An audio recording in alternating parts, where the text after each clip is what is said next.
Channeile sa maráis acu seo ach se seaáin thóíte is sanna bhí Coiseachd dhan Sgoil dhan. Agus leis go ré seo mana bhís mis tíisteach a gan an thócalach seo. Hic cúlaraim a gúpa. Ha ac yn byd da sren en leis go bhfuil mi fudog rúdba groatar fálamh son Coiseachd.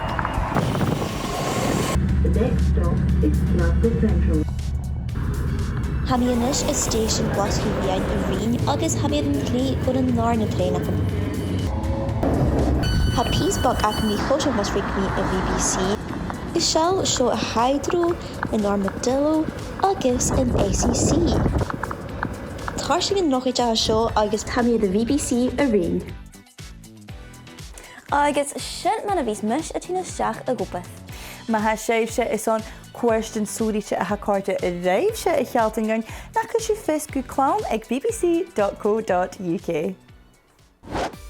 sé seaáin Coiseachd dhan Sgoil a hán na heachcoins agus well, fis ag úla go bhfuil Bekah rúdbagro istar sona bhí dul gan Sgoil. Well, nach go draich mina sin nach tá sin súil mar a chaigú a Coiseachd isteach a gopad. Níla mí go marí se bhidíú ra mis ní tíisteach an féin. Hí sin. Nach dig siú cólarim gumopad. In háiseach fé sin féin go túile a rád mór a seo, agus ghlacha sin de solis traffic. Ha mi nach go lá snocha bhís an aniu, seáire. Bhí me sé Coiseachd mar déad a híide is an sin isteach a gopad.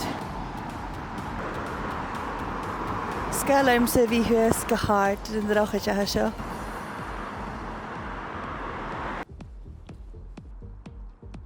Agus hami is seo.